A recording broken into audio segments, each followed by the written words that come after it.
তুমি শুধু আমার একটা ফুটা দেখে আশ্চর্য হচ্ছ, তোমার পাছায় তো ফুটা, তুমি আবার বড় কথা বলো কিভাবে? অশ্লীল কোনো কথা এই সংসদে উচ্চারিত হোক, এটা আমরা চাই না।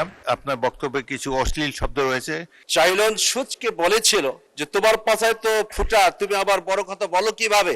সুচ চাইলনকে বলে, চাইলন রে, তুমি শুধু আমার একটা ফুটা দেখে আশ্চর্য হচ্ছ, কিন্তু তোমার পাছায় যে হাজারো ফুটা, সেক্ষেত্রে তোমার কোনো নজর নাই। মাননীয় স্পিকার, সরকার এবং বিরোধী দলের সবাই মিলে কিন্তু সরকার ব্যবস্থাপনা, আমরা চাই যে সবাই সহমত পোষণ করে সকলের ভদ্রতা ভব্যতা রেখে মহান সংসদে আমরা জনগণের ভোটে নির্বাচিত হয়ে এসেছি কথা বলার জন্য, এলাকার উন্নয়ন করার জন্য এবং দেশের আর্থসামাজিক উন্নয়নে গরিব দুঃখী মেহনতি মানুষের জন্য আমরা কি করতে পেরেছি সে বিষয়গুলো আমাদের আজকে ভাবা দরকার।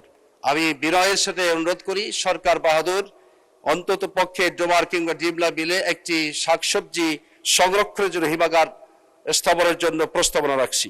মাননীয় সদস্য, সংসদে বক্তব্য রাখার সময় সাবধানতা অবলম্বন করবেন। অরুচিকর অশ্লীল কোনো কথা এই সংসদে উচ্চারিত হোক, এটা আমরা চাই না। আপনার বক্তব্যে কিছু অশ্লীল শব্দ রয়েছে, সেগুলো এক্সপাঞ্জ করা হলো।